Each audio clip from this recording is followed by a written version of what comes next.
Bulletproof Radio, a state of high performance. You're listening to Bulletproof Radio with Dave Asprey. Today is a special edition recorded here at Nike's Just Do It headquarters in Los Angeles, and I'm recording a Star of E's hit series Total Bellas and Total Divas, a WWE superstar who's also an entrepreneur, none other than Nikki Bella. Hello.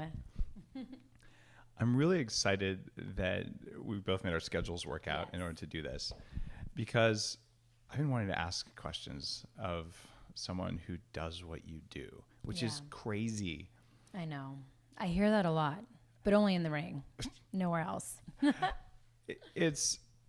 When you watch WWE, and I think everyone has seen a few matches, and we've watched it as kids and all, and you see these people doing things that look like they are completely impossible, and you do them all the time. I want to understand how you got into that, because you are a soccer player like me. Yeah. So how did you go from being a soccer player to a professional wrestler? Well, so it's funny, when I was a little girl, I was obsessed with like the old Hollywood actresses. Every book report I would do it on Marilyn Monroe, to where my teachers were like, okay, we've heard enough about Marilyn Monroe and you're only in elementary school. Let's maybe do Eleanor Roosevelt or someone. Right.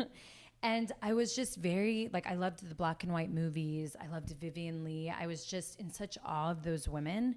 And I loved sports. I loved playing soccer. And like my idols growing up were women like Mia Hamm. And I actually remember, I thought it was the coolest thing when Nike came out with their commercial with Michael Jordan. And it was the first time we kind of saw women say, like, anything you can do, I can do better.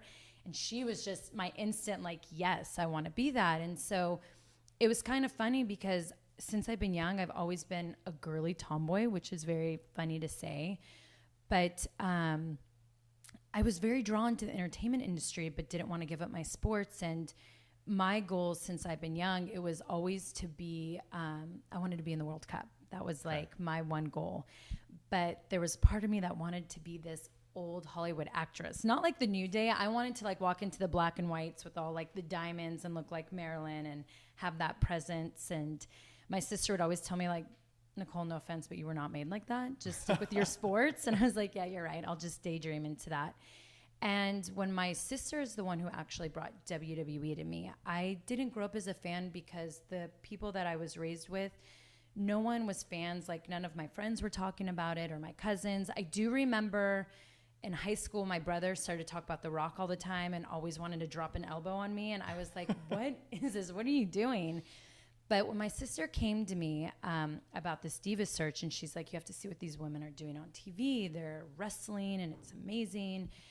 And I remember the first time I tuned in to Monday Night Raw, and I got hooked, because I was like, wait, these women are these athletes and they're being so athletic, but they're also characters and they have these storylines. Like, I immediately could tell like who the teacher of the WWE was, or like all these girls had like different characters, and I immediately saw it and I got connected, and I got lost in the storylines of these love stories. And so it's funny, because I kind of felt like it was my calling, because it's this Broadway with body slams, and I could actually use my athletic ability, but also become a character, become that old Hollywood actress, but, you know, beat girls up. What was it like transitioning from being a high-end soccer player, because it's a very different sport, and you're sitting here and you have just amazing shoulders and guns that are shocking. So you're in just impossibly good shape. Oh, thank you. But soccer players have big legs and small upper bodies. Oh, yes. And you're the opposite of that now. Right. So what did you have to do to transition to a very different sport? It actually, you know, being in the ring and being a soccer player, and especially I was a defender, so I'm used to moving backwards but having to look forward, and just very quick transitions. And that actually was a huge plus for me in the ring, was my footwork. Sometimes you have people that come in and they can't catch on to wrestling quickly, but what I was realizing, it's because their footwork was off and they never had that experience of it. And that's very tough to get, especially in such a small space like the ring. And so my sister and I caught on very quickly to wrestling, but I thank soccer for that because of my footwork. So I had to work on now my upper body and timing in a whole different way. And also I was very competitive. So I had to also work on knowing that we have predetermined finishes in the WWE. So it wasn't like I could go out there and win a championship based on my performance. They're going to tell me who wins, but I still want to give that amazing performance. But what I realized is I never really lifted weights because with soccer, when we had that extra time, it was more focused on endurance than actually having to be stronger. Our legs just naturally got so strong from playing. So that was like a whole new world for me, was like lifting weights and using this upper body strength to either lift girls over my head or just have them be a good base for them on certain moves that they're doing. And I realized that I liked it because it was another challenge for me, and it was something that you couldn't predetermine it. Like I could go in here and how hard I work is how good I'll be in that ring. So that was different for me. Footwork was great, but definitely that training my upper body to lift. And I mean, I never had to do that. If anything, we avoided it, right, in soccer. Right. Like I can't touch the ball with my hands. So it was like a whole new world. Tell me about the first time you lifted a woman above your head. It actually was amazing. I was like, wow, this is exciting. It was very like empowering and like kind of enlightening at the same time. I know that sounds crazy, but it's, you know, when you accomplish something that you feel like you can't. And so I'm in this ring and then I'm almost doing acrobats with someone. Like I'm putting on this show, and when it works and you do this really cool move, I honestly felt like Wonder Woman. I'm like, did you just see what I did? And I knew that like with the strength of the other girl, like it's all tricks what we're doing. I can't fully, like a lot of the stuff that I do in the ring with lifting, I can't do that if the other girl isn't supporting me. Like unless the girl is literally like maybe 100 pounds, can I like do just dead weight? But we learn how to post off each other. We're kind of like, I feel like the new like yogi class, we've kind of been doing it as female wrestlers have been doing it for a long time, like the couple yogi class. Yeah. Because we've just learned to balance off each other and work with gravity and all that type of stuff. But the first, I remember it. I was literally in Georgia, the Deep South, what we called it, this training facility. And I remember the first time just picking someone up, and it was amazing. And that's probably something you hadn't done since you were 5 years old, picking up your sister or something. No, I mean, we usually just take each other out straight to the ground. I don't know why I never thought of lifting her up and showing her my true strength of like, I'm the dominant twin.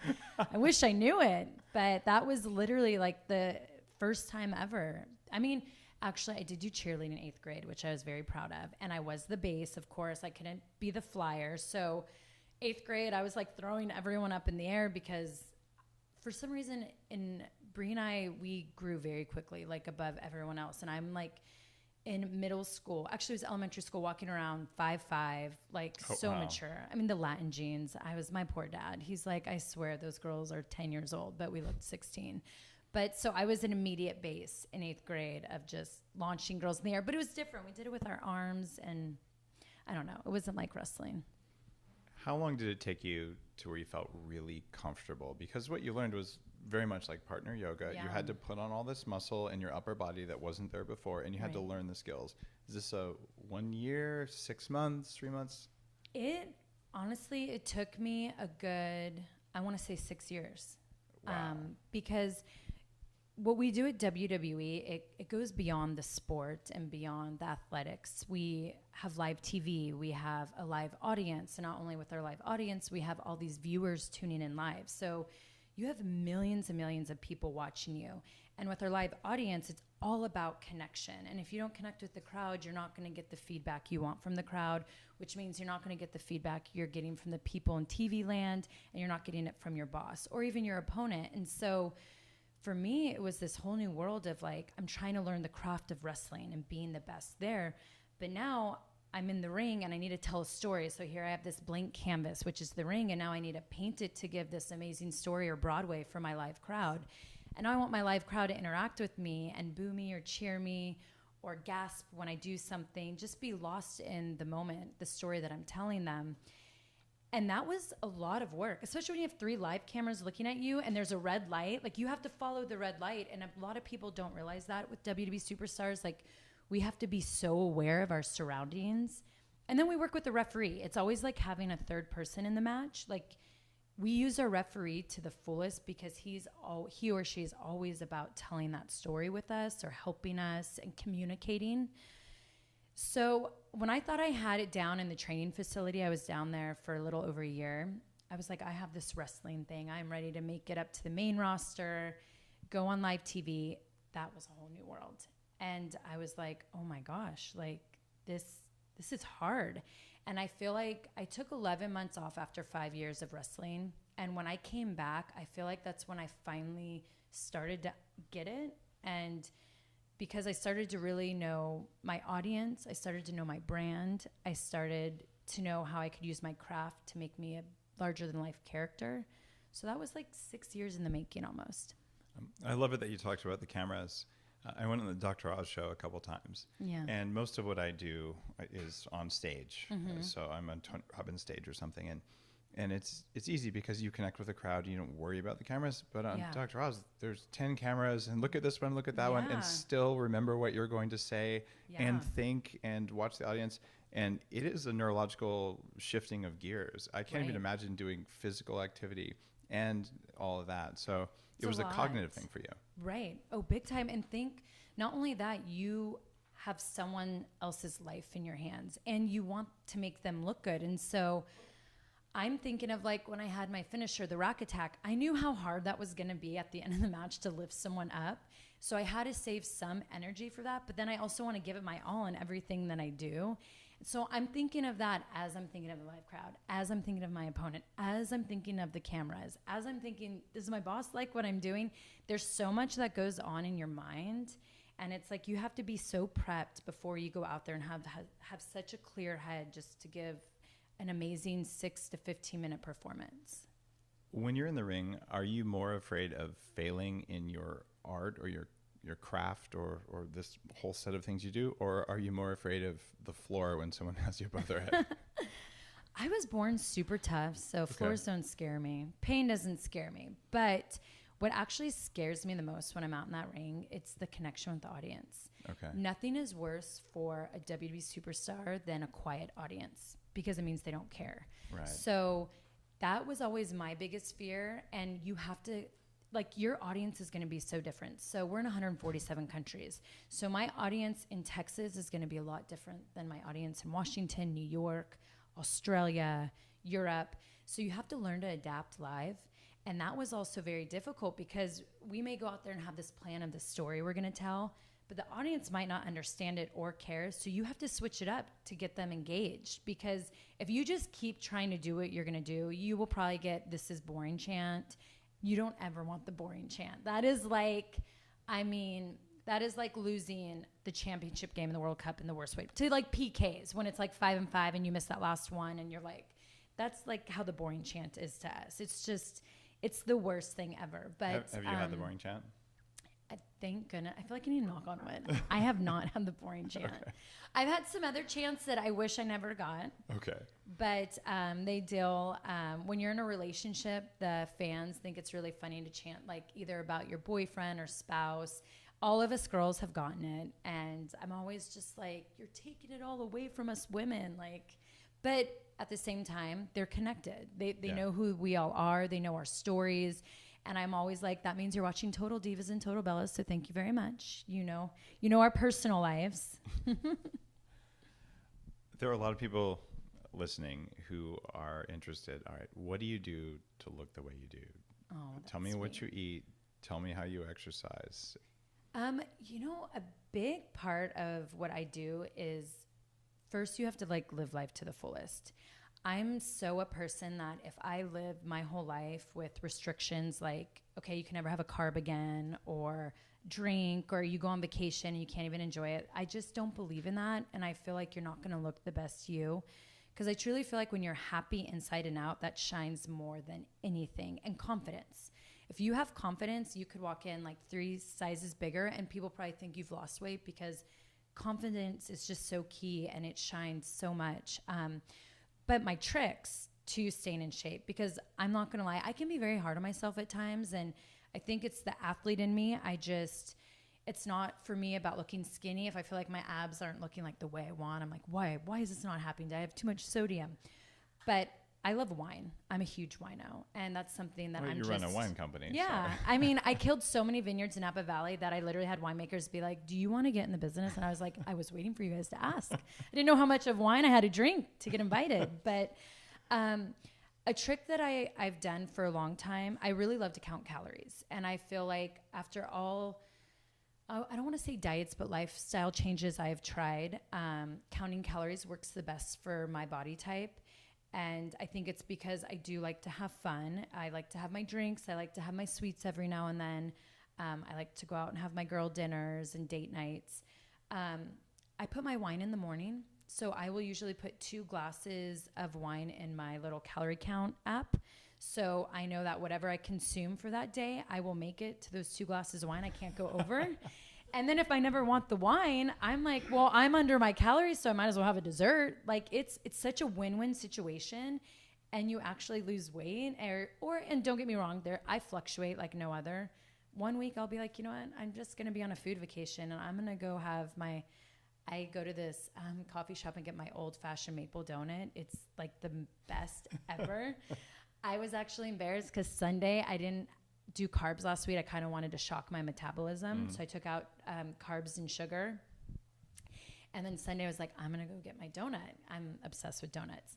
So I went in and the lady saw me and I was like, do you have a maple donut left? She goes, I think we're out. I was like, oh, maybe it wasn't meant to be. And then she yells out, I have one left. And I screamed yay so loud. And I got so embarrassed. I'm like, did I just say yay so loud for a donut? Oh my goodness. But it was amazing. But so that's pretty much my secrets. It's calorie counting, enjoying life, and also I love working out. It's therapy for me. Like when I sweat, it puts me in the right place. I feel like my mind's right. I feel like my brain is so productive in that moment. Like I have so many ideas, or I all of a sudden want to rule the world. Like my ex would always be like, I always know when you're done working out, because I call me like, oh my God, so what I'm thinking is, and I'd have like all these ideas. I felt like I solved like world peace. Like it was great what workout does for me. So I try to work out like minimum 3 days a week. I usually work out a lot more. How do you know how many calories to count? I am the queen of scanning barcodes. Like, I mean, there are apps out there now. Like they will scan the barcode and they will give you a sad face, an okay face, a smiley face. I'm like, this is good. This isn't good. And I usually like to go to places where I know the calories, like if they have it written down. Right.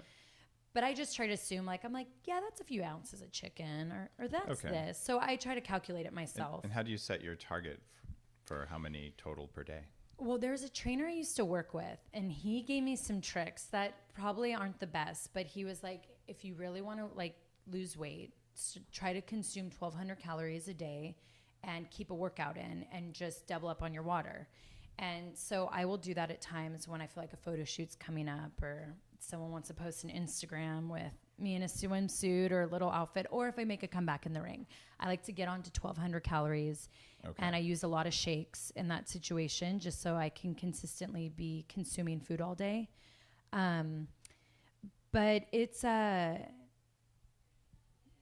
I'm not doing 1,200 calories, I like to go up to 1,500 and just I don't ever starve myself. That is one thing I can't do, and I never will do.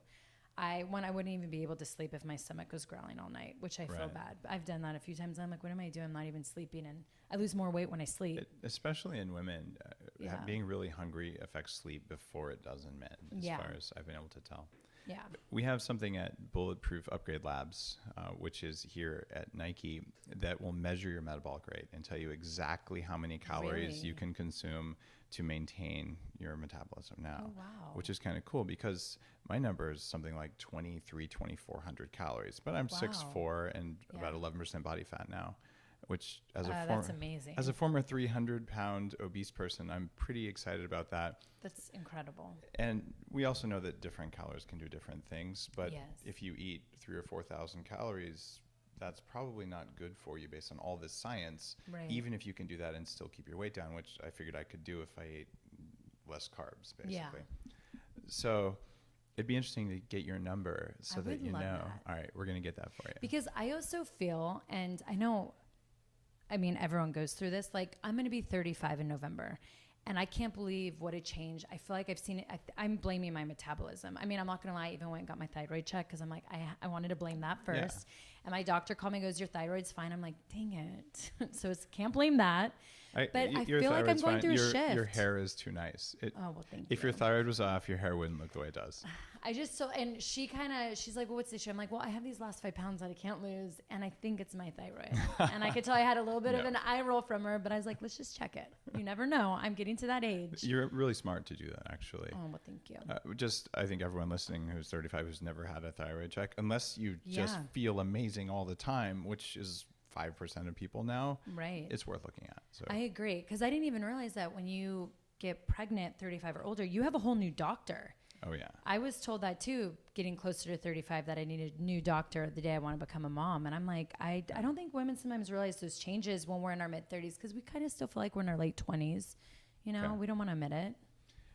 Now, tell me more about recovery, because you kind of get beat up in the ring and you're working out 3 times a week. So I want to hear what you do to recover, and then maybe share some new ideas for you.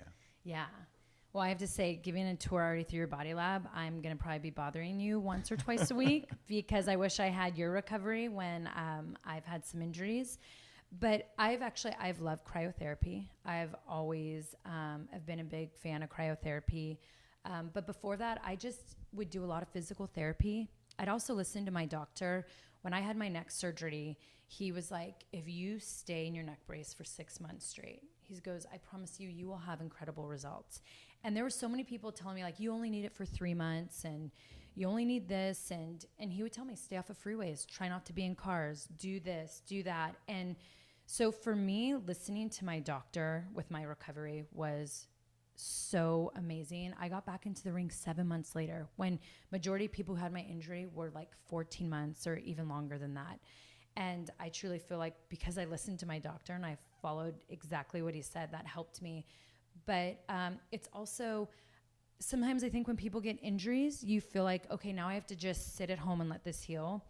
I started working out with a neck brace, I think it was 2 weeks after surgery, because I knew, like, I was taught by my ex that you need to move your body. Like, sitting down, your body is not going to heal faster. You need to get it moving.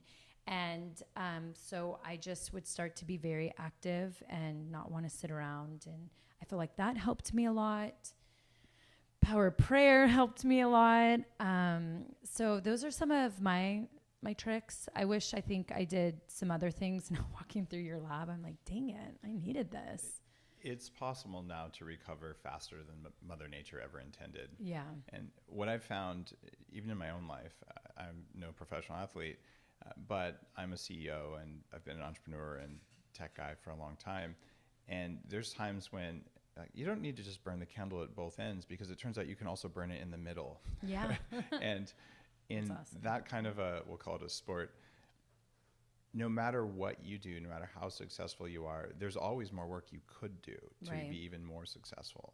So it's entirely possible and even likely for people who think like that to burn out. So then it comes down to recovery. Yeah. And I ended up building bulletproof upgrade labs at my house and saying, for me to travel 150 days a year and still be awake when I'm with my kids, and to just run at this pace and to do this show and books and CEO stuff, I didn't have a choice. Yeah. So I built all this stuff, and I have more energy now at 45 than I did when I was 35 or 25, frankly. Yeah.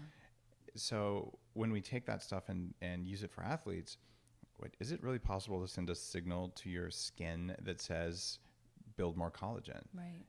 It is, and that signal doesn't come from Mother Nature. Mm-hmm. Being in the sun for a little while can help, but too much sun, we all know, is not good for you. Right. But no sun isn't good for you. But what if you got the good parts of sunlight without the parts that cause the skin aging, and you saw a 25% reduction in wrinkles because you laid on the right frequency of light on a bed while listening to a podcast? Yeah. You sort of get your time back. So I'll take conference calls doing this kind of stuff, and I'm still working, but I'm putting the signal back in. And cryotherapy is really cool. In Headstrong, my last book, I told everyone, look, take a cold shower. So at the end of your shower, put it on full cold, hit your forehead and your chest, which is the worst parts, and you're going to swear at me for the first 3 days. And the fourth day, magically, you somehow feel better. And I couldn't tell you why, but last week a mouse study came out where they were testing cold exposure and doing all kinds of interesting stuff. And there's a compound called cardiolipin, which is inside your mitochondria, these power plants in your cells. And it turns out after 3 days of cold exposure, it shifts radically and your cells make more energy. Wow. So here you are, a professional athlete, saying, how do I get more energy? How do I recover faster? Well, it's no wonder you love cryotherapy, because you're able to turn those signals on in the body. And this is stuff that doctors don't normally know. Yeah. And physical therapists and physical trainers, they're going to know every little muscle structure. But you look at what's underneath those muscles, how can you recover faster? And that's from an injury. Yeah. But I want to know, after you do one of your heavy workouts, what do you do right afterwards? What do you do that night? What do you do the next day? Well, so it's funny, a few times I've gone into the cryotherapy chamber because it is crazy. Every time I get out of the chamber, I would feel brand new, like I was given a new body. Yeah. And that feeling is like very addicting. So sometimes that would be every now and then I would do that. I have to say, I feel like I stretch, but I feel like I could do so much more for my body. When certain places hurt, like I feel like my knees are, getting a little worn. I'll ice my knees, but I feel like I need to actually be a lot better after my workouts. I have done this thing. I do a lot of ART with my neck and my body. It makes me feel so good. I go into And this. for listeners, ART is active release, which is when therapists will push on a muscle knot and make you move anyway until the muscle gives up. Good description? Very good description. And for me, even though they're usually they do their chiropractics, but for me, like doing the I just didn't like really the popping of my bones. I didn't like that feeling, especially when it came to the neck. That just terrified me. But the active release therapy, I can't tell you, I feel so amazing. And especially I get a lot of issues in my hips, and I think a lot of women do, especially when you work out a lot, and they would just open me up so much. But he puts me in this machine, and even the other day I did a leg day, and I was like, hey, can I come by? And it's a lot like, I saw you had the boots in your lab. I wish I knew the name, but it kind of pumps, you're like strapped in, and it like it's like compression almost, and it gets super tight, and then it can go like pretty fast. It's called ECP. It's almost like a blood pressure cuff you're talking about. Yes. Yeah. So what this does is it squeezes all of the muscle and lymphatic fluid in your feet and your legs, and then in your torso and in your arms. I have one of those at home as well. I love it. And you know what I've noticed is when I do those after my workouts, I sleep so much better, and then I'm not as sore after workout. It's really funny. Having a massage where someone squeezes you really hard, like a good firm massage. Yeah. People's hands are only so big, but what if their hands are as big as your whole leg all at the same time? It's that idea, and it's return on time spent recovering. Wow. So that's the kind of stuff that I just wanted to make available to everyone at Bulletproof Labs, because it's not fair that only professional athletes I agree. and celebrities get to do that stuff, or astronauts. Totally. I agree. I mean, honestly, the reason why I was introduced to it is because my ex-fiance, he has it. And so he would always use it after matches, and he would feel so great. And then I was over here so sore, and I'm like, well, can I just we call him his smushy boots. I'm like, can I get in the smushy boots? Like, I need some like Smushy boots. Yeah, that was like our name for it. And then I used to think that all the time. I'm like, why can't I just go into a place and be able to use all these things to feel better, because when they finally started doing like cryotherapy, when you could actually go in and drop in, like it was very rare you could just go in a place and use it unless like your doctor had it. And when that happened, I was like, yay, us normal people. I mean, I say normal, but you know what I mean? Like I can't buy a chamber and put it in my house. But I want to use all that stuff. I believe in it. When I was overweight, I had a real hard time, and I would drive from a yoga class, and you drive somewhere to do this, and you drive somewhere to do that. And pretty soon you've spent 3 hours in a car, which doesn't really help you. And you've done a few things. So it's always this constant stress. Like, I want to do more of this stuff, but I can't do it. Yeah. So what I said, I'm going to put all that at my house, which is crazy expensive and ridiculous. But I did it because I knew that if I could work out the pathway through all this technology, if I only have an hour, can I get 4 times more results than I would get if I didn't have that? And then I said, all right, this has to be shared. So we opened in Santa Monica, and then here with Nike, we're actually providing the technology, which is super cool. So in the Nike video, you see our cryotherapy and some of the other stuff, which to me is an incredible honor to be able to show athletes like you and all the amazing athletes here. After your workouts, not just after injuries, you can recover faster. Right. Part of my story is I worked out for 18 months, 6 days a week, an hour and a half a day, half weights, half cardio. I'm like, I'm going to lose this weight. I'm never going to have another knee surgery. I'm done. Yeah. So at the end of this, I still weighed 300 pounds, which was really irritating. I was strong. I could max every machine except for 2. And I said, all right, I'm going to do something kind of risky. And I did a really high risk thing called laser tag, embarrassingly. And I love laser tag. I've so only fun. done like a few times, but it's so fun. And I squatted and I twisted and I blew up my ACL. And I was so just disheartened. After all this work, I'm still fat and I'm going to have another knee surgery. And it just felt like such a failure. Like, what's wrong? Right. And that was part of that path that led me here. Yeah. And to be able to say to someone who can do things I don't know how to do, hey, you can prevent that stuff by recovering properly. And in retrospect, what I did is I would overtrained. Yeah. And I feel like overtraining is a big risk for all of us, whether agree. we're pro athletes or not. Do you ever overtrain? You know, I feel like I do. I feel like what I've noticed with my body type is the times that I have trained a lot during the week, I actually feel like my weight goes up. And then the times that I just take in the 3 days with my trainer and I enjoy my other days, I watch my calories, but I just go on a walk or I do something for myself, a massage. Did you just say that you get fat if you train too much? Please tell me you said that. Well, not fat. Maybe no, that's but the wrong word for scale, you, but the I scale get goes on up. this scale. I don't know if this is right or not, but I like to weigh myself every day. And sometimes I like to weigh myself at night just to be like, can I sleep off 2 pounds?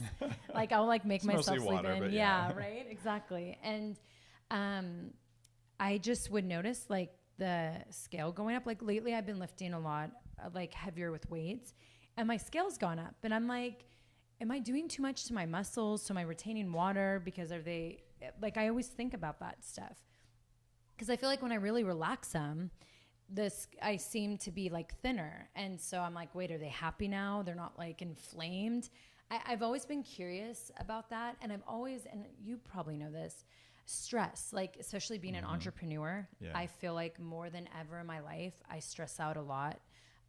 Something goes wrong with our clothing brand and it's the website or it's this. And sometimes I'm answering calls at 9 p.m. And so I'm going to bed stressed. And I feel like right now I'm like, I have fluctuated more than ever, but then I'm like, maybe stress is a lot of this. And I don't know. I know you would know that. It comes down to cortisol, which is your stress hormone. If you have too little cortisol, you're going to feel like crap. Yeah. And most people, though, get too much cortisol. And it comes equally from a heavy workout, from a lack of sleep, from jet lag, or from emotional stress. And the voice in your head can do that. Check. Yeah. I mean, and it turns out being on camera, whether you're working in TV or live events like you're doing, is one of the most stressful things because you have to look good all the time. Yes. And so I've talked with a lot of actors. It's a similar thing. So if you had a really emotionally stressful day, it feels good to say, all right, I'm going to go to the gym and burn that off. And you will burn off your adrenaline and all. Like adrenaline will help you feel better. But if you do that regularly, you tend to get inflamed because your cortisol levels go up. But what would you say if I told you that we could measure down to within 2 ounces the amount of water, total water in your body, and even tell you how much is in your cells where it belongs and how much is outside your cells where it's inflammation? That's incredible. And you can track it Sign every me day? up. Yeah. That's what we do at Bulletproof Labs. Really? Yeah. Can I come over and get this all Totally. checked? We'll I hook you feel up. like I need it like right now in my life. Like I need all that.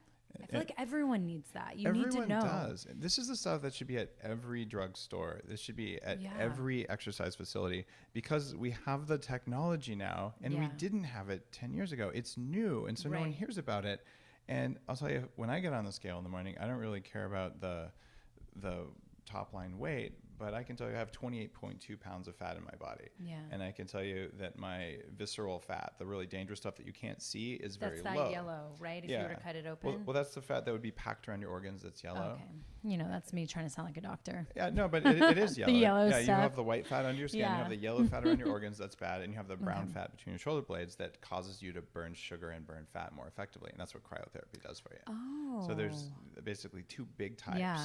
And people walk around saying, "Oh, you know, I drink all the time. I eat a ton of junk food, but look at me. I'm reasonably healthy." Yeah. And then you look at them, and they're off the charts fat, but it's called skinny fat, and it will wreck you. Wow. But now you stand on something for 3 minutes that tells you all of this, so you know what's going on in there. And when you have that, that can dictate, okay, we're going to take you and put you on the thing that grows muscle 3 times faster than lifting weights, or we're going to say, please don't do that. You're super stressed. Why don't you get in the virtual flow tank, and you lay on your back, put on these light sound goggles, and it'll put you in this really relaxed meditative state like a float tank, but without having to mess up your hair with salt water, which is kind of a problem. Major problem. But it's really cool to float, no doubt about it. So it's really neat. it's a very different approach, but the idea is that you can know, and even if you just look once a week, so you're saying, all right, is my left arm more muscular or less than my right arm? So you can measure an imbalance. You can also measure that with strength. So a good trainer, a good functional movement person, I'm sure you work with lots of people like that, they're going to see it in your results, and we can see it in your body electrically and biochemically. And when you put that data together, you're saying, oh, my left arm is actually not doing as well. We can even tell you whether the cells in the left arm are going to heal less quickly than the ones in the right arm. Wow. And it's 3 minutes. And all of a sudden, all of your path through your day, and today's a recovery day, even though you thought it was a workout day. Yeah. And today's don't fast today. Like, your body doesn't need that. Today is take care day. And then another day you come and go, I thought I would take it easy, but I'm primed. I'm ready to go. And when you do that, the return on investment for your body and your brain is higher. And it's amazing. Because you're an entrepreneur, well, you have to have your brain working too, not to mention that you have to be able to pay all of that attention in the ring that no one would think about. Talk to me about what you do entrepreneurially as someone running a company. My sister and I, we, being WWE superstars now for almost 12 years, my mom's an entrepreneur, and actually all the women I was raised with are entrepreneurs. And being raised with very strong women, I always had that drive to either run my own company or just want to be my own boss. And WWE gave us such an amazing platform to really have the tools of being that, because we had to create our own characters. Like, Vince McMahon gave us this amazing platform. He gives you the ring, he gives you live TV, he gives you the TV time, but then it's what you make of it. And so it's funny, we already started to be entrepreneurs, and I started to learn a lot about building a brand.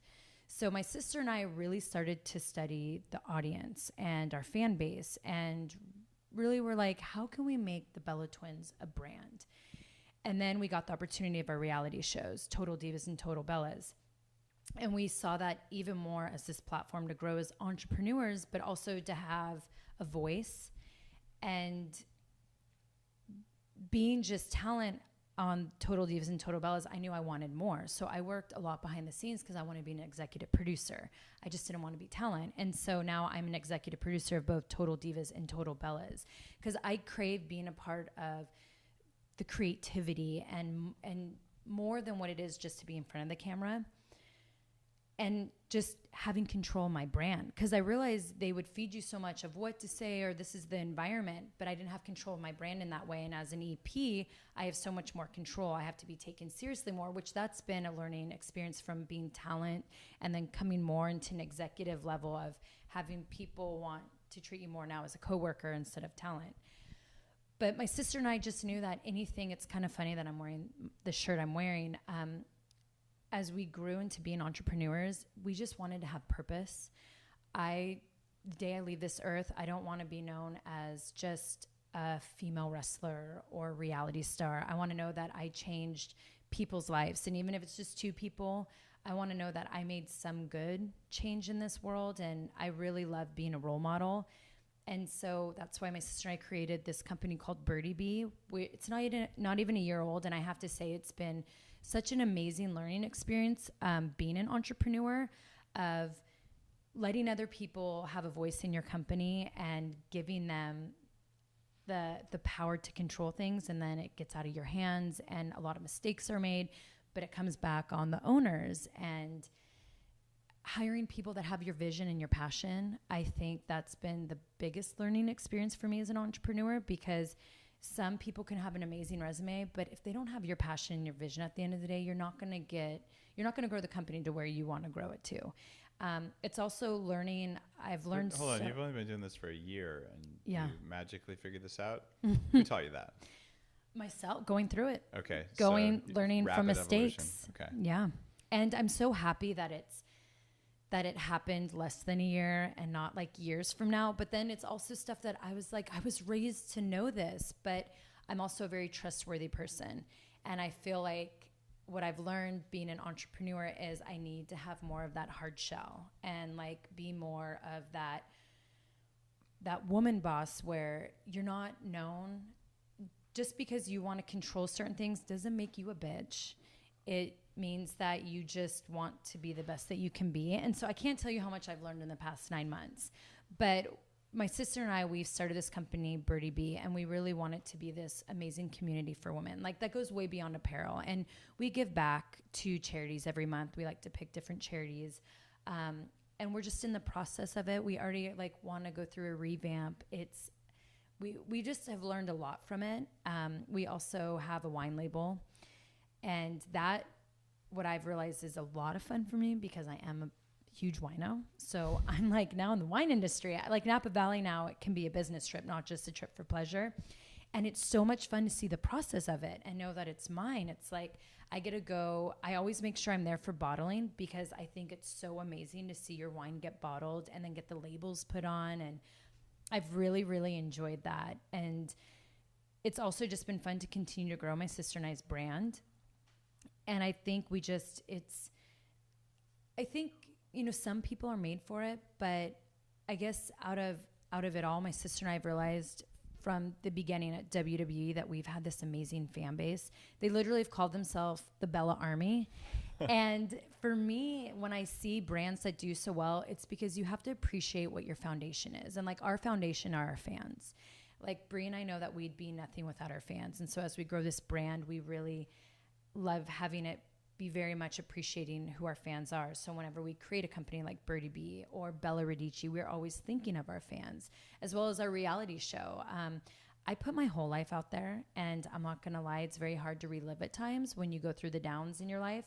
But then I think how many people go through what I go through. And again, it's just that purpose. It just gives me purpose in everything I do.